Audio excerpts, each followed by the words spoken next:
And good morning. Happy Friday, everybody. Good to see you out today. It's a little nippy out there. A little rain came through last night. I have to bundle up.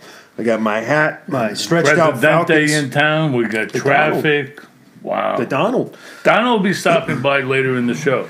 Yeah, he's going to pick us up some McDonald's right across the street. His favorite? Because he's a good guy like that. Yeah, he's very healthy. Donald. Very healthy. Obviously.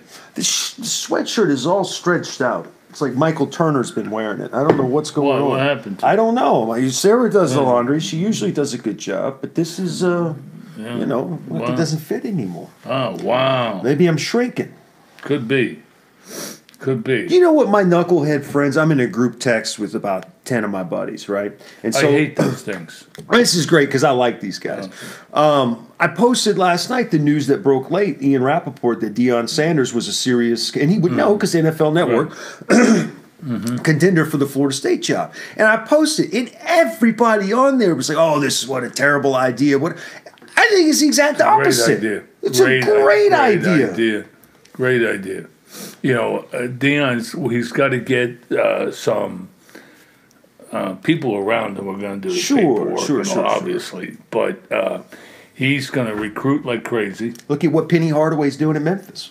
Exactly. Right. Yeah. So, he's going to recruit like crazy, and kids are going to want to play there. It's going to be exciting.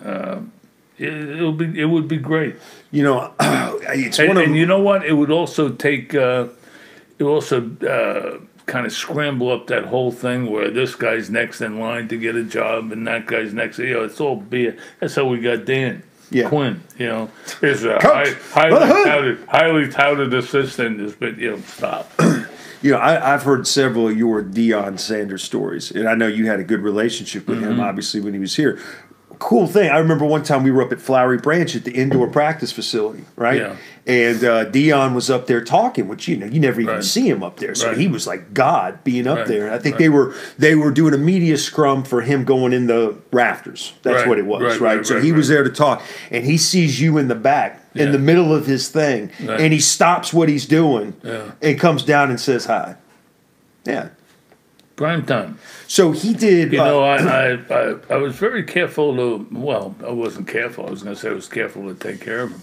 What I was I was a fan, and all of this nonsense, and it was so typical of our city. Guys are just killing Deion just because of the way he was. Forget the fact that he's the fastest man in the National Football League. Forget the fact that he's not just fast, but was an athlete. He was an athlete. A lot of those guys in the NFL, like your Darryl Greens or whatever, they just straight line fast. Right. No, he was a generational player, and I liked talking about him on the air because everybody was killing him. It was so stupid. I remember Matt Stewart and this is how I got into it with Joe Simpson. Joe Simpson was on the show with Matt Stewart. He's the GST guy, right?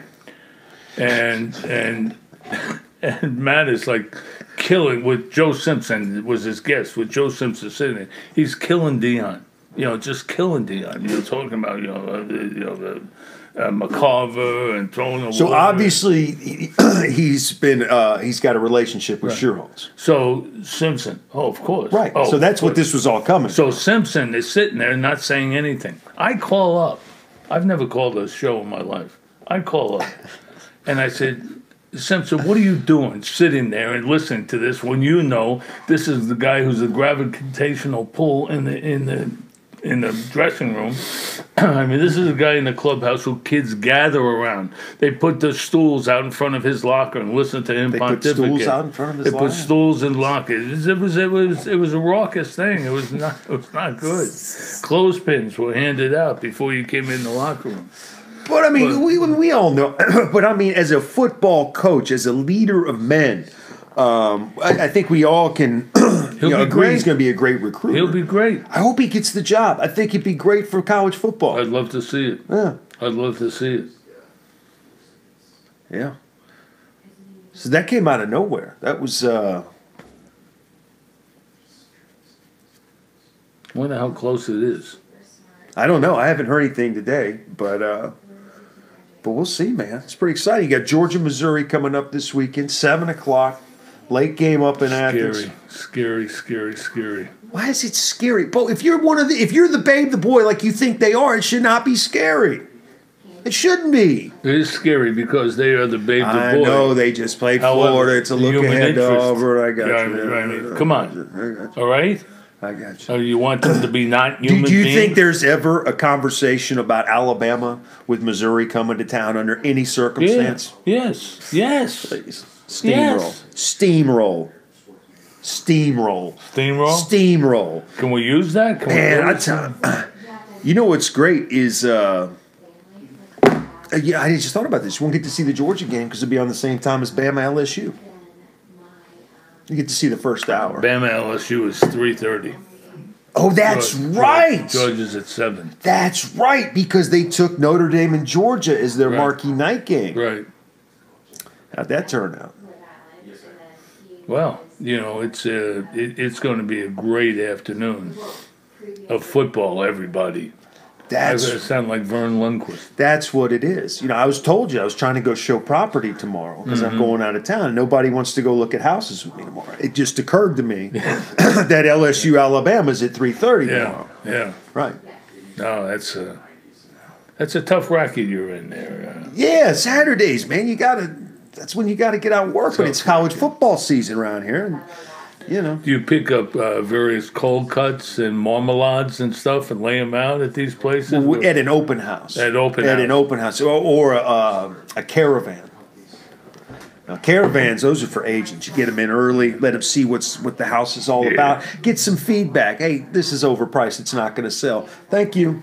And then you send them on their way. Right. And they take their marmalade, or your marmalade. Marmalades, various marmalades. Marmalade? Mm-hmm. Marmalade. So, how about the news about Madison Bumgarner, that he is the #1 target for the Atlanta Braves? I love it. I love it. I love it, too. If you could get him and Bumgarner. Him and Donaldson. Let me throw you for a loop there. Yeah. You could get him and Donaldson. Because I don't believe in Riley. I know that's your guy. I have no faith in him. Well, none. I think he's a head case, man. Oh, a head case. He's got to be. He couldn't even get a foul ball for 4 months, 3 months. You know what? You're so easily swayed. He hit 20 home runs, or 30 if you count. How did he do that? Did he pull those out of his hanky? How did he do that? They figured him out. And then his confidence started waning. Yeah. And he wasn't ready for the big league. Of course. Hey, the same thing happened with Dansby. I told you all along. Dansby never to that extreme. Never to that extreme. I've never seen a guy as bad as what he was the second half. Honestly, it was Murphy-esque. It was Dale Murphy-esque, his slump. Just throwing his bat at curveballs in the dirt. That's all right. We know he can hit. We know what he can do. And it will come back. Mm-hmm. You know who else used to go in awful slumps was Javi Lopez. He drive me crazy. Yeah. Javi Lopez. I saw Javi Lopez one time at World Gym. Right, this is when he was all freaking roided out. Mm-hmm. And then you could say, well, of course he was. He was doing bicep curls with 155 because it was the plates, barbell, and a 10 on each side. That's what 155, right? That would be 165, 155, 135, 145. 135. So 145. He's repping it out, right? Yeah. And he's just talking to everybody like nothing's going. Like, hey, what are you doing? Nothing. Well, see. And I'm just like, this guy is not human. Come to find out, he wasn't. Wow. Yeah. He hit 50 home runs one year. 50. We should have known. Yeah. I don't remember. Yeah, let me look it up. Because I know you know. No. This is a great time for you to talk about our sponsors. By the way, Dale Murphy catching some traction for the Hall of Fame. He's back on the ballot. No, stop. What are you talking about? I'm so disgusted with the Hall of Fame. No, Baseball Hall of Fame, they do it right. Baseball Hall of Fame other than Schuerholz. No, the Basketball Hall of Fame is the one I have the issue with. I don't have an issue with that. I've had a little. They let anybody in. No, baseball lets anybody. No, they. John Schuerholz is in the Hall of Fame. Do you know how Bobby Cox is in the Hall of Fame. Do you know how many division titles they have between the two of them? Huh? All right, Javi Lopez. Oh no, you're right. He did. He hit 43. Yeah. So yeah. Well, because he caught. He didn't play a lot of games. Yeah. A little bit off there. Yeah, a little bit. Who am I thinking that hit 50? Had to be Andrew. Yeah, Andrew had 51 years, 51, 52. You know that Javi Lopez is a career 287 hitter? Is that right? I would have never guessed that. I never would have either. Not in a million years. This is good that you've turned our show into trivia. The way they've done, they've done sports. But I think most people out there would be surprised that Javi Lopez is a career 287 hitter, and he can curl 155 with ease. Boom, boom, just like that, and carry on a conversation with you. See. Hey, by the way, have you seen our CBD oil? Broad spectrum CBD. This is Eden Pharmaceutical Company. These are our guys. Look for it. CBD oil from Eden Farm. We met them. They've got the farm. We're going to visit their farm in Tennessee. I love it. It's a great time of year to go to Tennessee. It'll be a great team bonding trip, and we're looking forward to it. We are. So, what are we going to Uber? Are you going to drive? How are we going to do this? I'll drive. You'll drive? I always drive. For those of you that don't know, Beau has a top hat that he leaves in the passenger seat, and when he drives, he puts it on like what's that guy's name? Wilford Brimley. I enjoy that. I enjoy driving tools like you around. I sit in the back like Jessica Tandy. Like Shapiro. Shapiro used to do that. You're kidding. No. Paper and biting his nails, and here we go. Schmuck. God almighty. Oh, God, that's funny. That's funny. How much college hoops did you get to see? I saw Georgia Tech, big win. I didn't see Georgia Tech. They actually scored points. Really? They scored 81 points. How did they get their points? They got a couple guys that can shoot it. Alvarado, the point guard, he's healthy. Yeah. And he can get guys the ball. Yeah. I've always liked his. There's a little bit of Trey in him. Yeah, for sure. I think now you could either he's really taken a giant leap in his game, or NC State is horrible, or he was not healthy last year. Because he looks like a completely different player. Oh, no kidding. Yeah. Oh, good. And I don't mean shooting the ball, but getting guys shots. Right. And they got a couple young guys, a couple freshmen that were hitting some perimeter shots, and that's what they need. They didn't have anybody that could score. No. I mean, it was just so hard to watch. Yeah. So that's a huge win. What do you think about ACC playing conference games this early in the year? Because they went from 18 to 20 games. That's the reason they're starting early. No, you know what I thought it was like? We've done that in the past, but it's been under the guise of some make-believe tournament type of thing. Where you'll see it occasionally. Right, but not to this extent. I mean, everybody's going to have a few games under their belt. That's good. I like it. It should be. It should be, because I think maybe that has to do a little bit with the sport getting tuned out or putting on the back burner early in the year, is that you're not really playing any meaningful games unless you're Kentucky, unless you're, UCLA, Michigan State, Kansas. Did you see Kentucky the other night? I watched a little bit of Kentucky, and then I watched a little bit of the first game with Duke. Yeah, I watched that game. And then Kentucky, I'll tell you what, it's going to be a great college basketball season, I think. And we're due for a great college season. What do you think's going on? I'm seeing these kids come in and playing in the league immediately. Now, look at Cameron. She's struggling, but physically he belongs, right? He's right. We are in the middle of a big transition right now in the NBA to a younger league.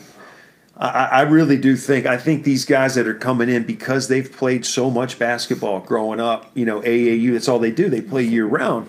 That their basketball IQs are higher, their athleticism is superior. They've incorporated weight training, all these other things that go into it. They focus on basketball, but I think that they're going to be ready earlier. But I think their careers are going to end earlier as well, because you can only play so much basketball.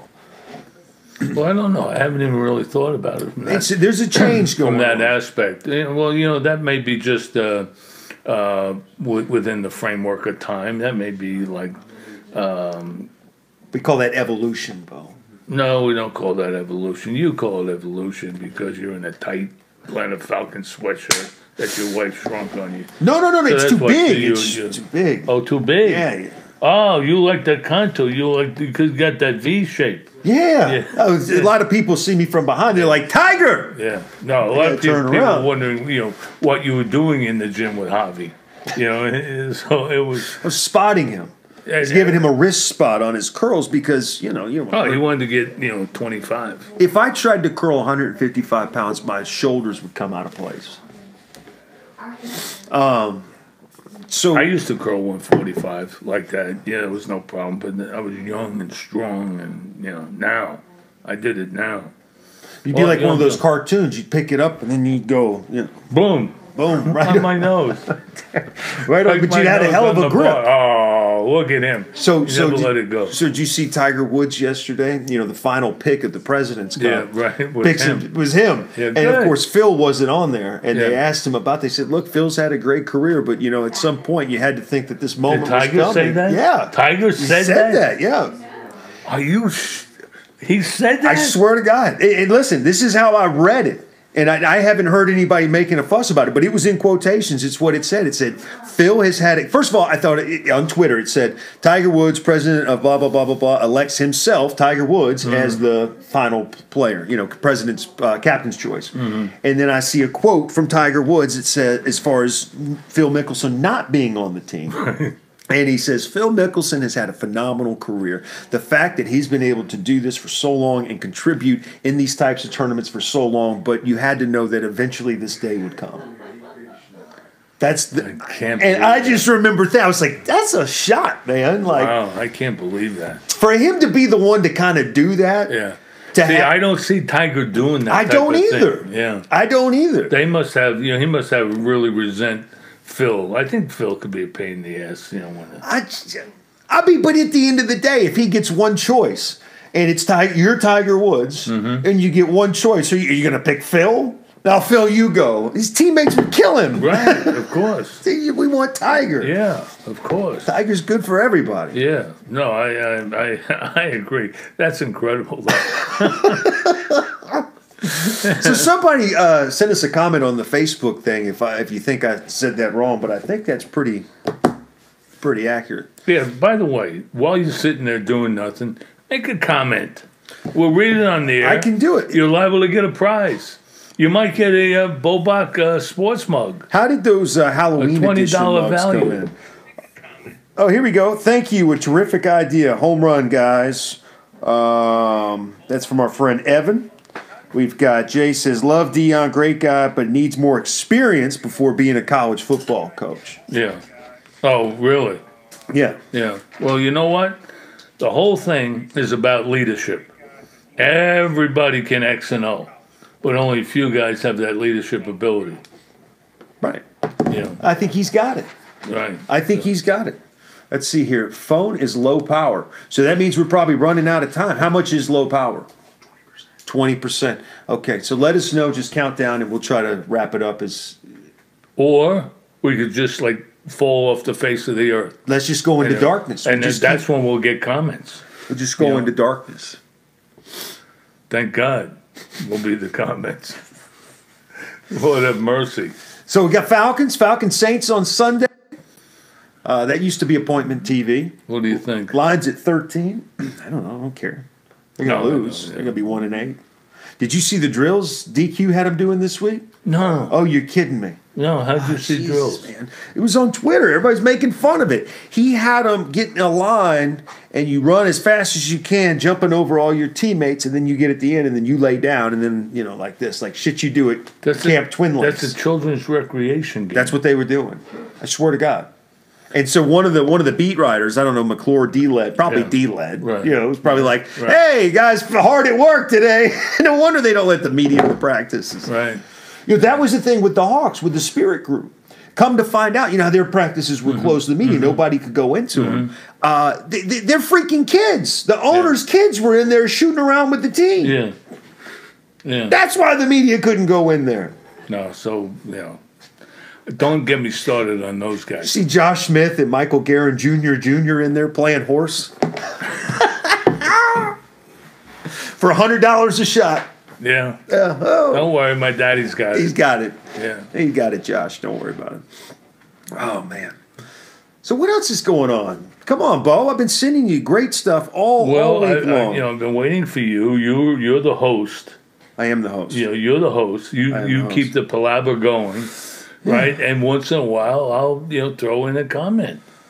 This is the way it works. We've been doing this since 1947. John Collins, HGH, 25 games. He did it. He knows he did it. He's got to know what's going on. 10%! No wonder we're running out of juice. This thing is not practical. This thing's eating it up. Boy, we must be broadcasting all over the globe. Yeah, maybe universal. Far and wide. Yeah, well, so John Collins, 25 games, man. And for them to come out and win that first game against San Antonio without him, that was maybe one of the best games that they've had under Pierce, I think. Well, I think Lloyd Pierce, I don't want to judge him one game. Yeah, I think he's great. I think he's great for the team. I love his approach to basketball. I love the fact that he's not patting guys on the hiney, and he's got some respect, and they all respect him. I think he's doing a great job. Did you hear? It was funny. The game where they got blown out the other night, where they just didn't show up against the Bulls, and I kept remembering what you said about back-to-backer, right? Yeah. But I remember what you said about how Hugh B. Brown told you about there's 4 or 5 nights a year where just inexplicably it just doesn't work. Right. And so I just had it on. I was doing some work on my computer, and I saw on the computer screen, I completely lost my train of thought. About so Lloyd Pierce was on in the background. It's his press conference, right? Right. So Lloyd Pierce is on there. He goes, "I can't believe you guys are still asking questions." He's like, "Not to be rude, I understand you have a job." He's like, "But you just saw it. I just told you that this is just one of those nights, and there's no. We tried." He's Lloyd Pierce said that. Yeah. But he's joking, tongue in cheek. He's we tried everything. Right. Nothing worked. It's one of those nights. I mean, what other questions could you have? Right. And so he answered one more, and somebody said, "Well, he's like, I'm done. I gotta go." Oh, good. Yeah. Good. But he was nice. I mean, he was joking with everybody. But he was saying, like, really, like, what in the hell is there to talk about? I've seen that from him. That's for good. Sure. I love that. It's you're the host. Keep the palaver going. Thank you. Yes, that's the way it appears on the air. How many? What are we at? Like 1% now? 1%? Say goodbye. Say goodbye. Under 5. Say goodbye. So we don't. Oh, it just blipped. It blipped. Yeah. So Alabama or LSU? You going Chinese Bandits? Alabama. It's going to be Alabama. Alabama? Yeah. Yeah. You know why? Why? Because of Nick Saban, man. Because they do everything the same. Because we've talked about Ed Orgeron, and Ed Orgeron doesn't know an X from an O, but he is a leader and he's a blusterer. But Alabama, man, is a machine. They come out under Nick Saban. Everything's the same. Everything's precision. Nobody's making stupid penalties, and they just roll. That's why if Missouri was coming into Tuscaloosa, they wouldn't even bat an eye at it. No, they would not. Georgia. And I don't care if it's Tua or not Tua, Alabama's going to win this game. That's what my buddy says. He says that this Mac Brown dude's Mac Jones. Yeah. This kid's for real. He can throw a football. Yeah, well, suppose you're the quarterback at Alabama. Oh! It's not like you have 3 guys and the 4th guy's a bum. Everybody can play. Throwing to Julio and Calvin Ridley and Riggs and Ruggs or whatever. Come on. Exactly. We got to go. We'll see you, everybody. Hup, hup.